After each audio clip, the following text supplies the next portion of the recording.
This is KX on the Go. I'm Amber French. College enrollment is up across North Dakota. The North Dakota University System reports a nearly 2% increase from spring of 2025 to spring of this year. The system's 11 institutions saw just over 45,000 students enrolled this spring, up from around 44,000 last spring. The 2025 fall census saw NDUS report its highest enrollment since 2014 with 47,552 students.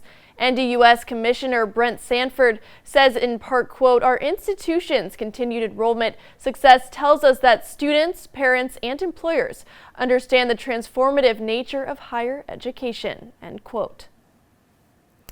Junior high and high school students from across North Dakota were in Bismarck this weekend to compete in the 4th annual Emerging Engineers competition.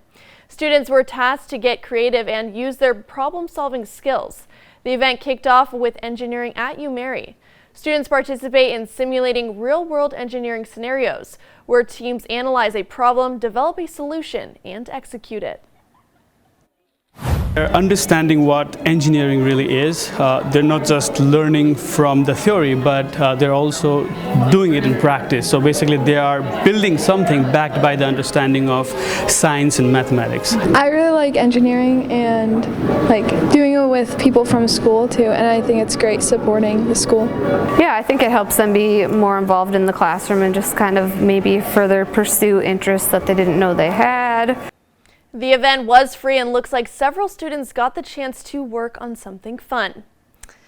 MHA Nation is holding its 10th annual Ice Warrior Plunge at the MHA Energy Building in Newtown. The event raises money to help those living with cancer.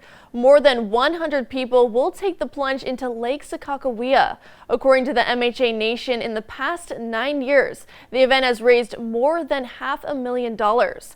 It will take place later today with registration beginning at 8:30 a.m. and the event starts at 11:30. Vanessa, it looks like it's going to be a cold one. Would you jump into the water?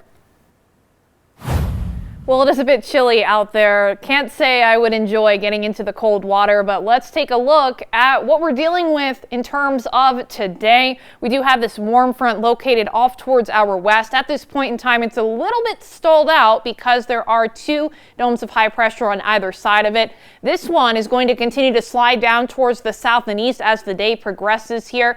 Now, despite this, we are expecting plenty of sunshine to build in briefly throughout the daytime here, but temperature-wise, certainly still feeling like winter out there. Single digits for Minot, for Bismarck there as well. Closer to the teens out near Bowman in the southwestern corner. Metagoshi still at -2. Now the southwestern corner going to wind up being the warmest spot on the map as we head into this afternoon as a result of that persistent flow of winds out of the southeast here. And it's not as much of a sustained wind speed, but we're showing you this just to show you the extent of that southeasterly flow of winds bringing in that mild air for some. Wind chills as of right now still looking at values well below 0. By this afternoon, again, the possibility of seeing some 50s out towards the Dickinson area and some 40s beyond that towards Bowman and Hettinger. As we look out towards the east, that's where we're going to be enduring those temperatures into the 20s.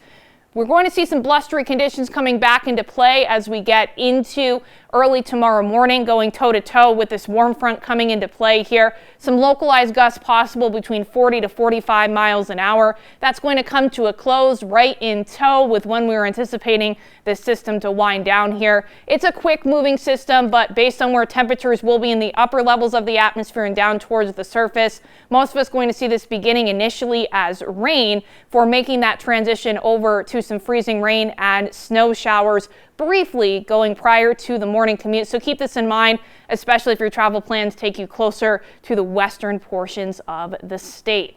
As we look at Williston's next 7 days here, regardless, it is going to have a little bit of an influence on our temperatures. We go from a high of 42 today down into the 20s by tomorrow afternoon, remaining a little bit more unsettled throughout the week here. But despite this, going to be closer to those upper 40s by the time we get closer to Thursday.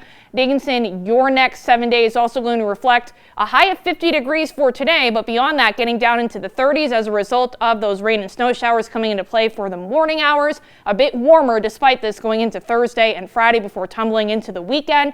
Minot, your next 7 days, again, going into the 30s for today, beyond that into the 20s by the middle of the week. And finally, looking at Bismarck's next 7 days here, 30s across the board for you straight through the middle of the week as things remain a bit more unsettled. Back closer to the 50s by Thursday before temperatures take another tumble going into the weekend, Amber.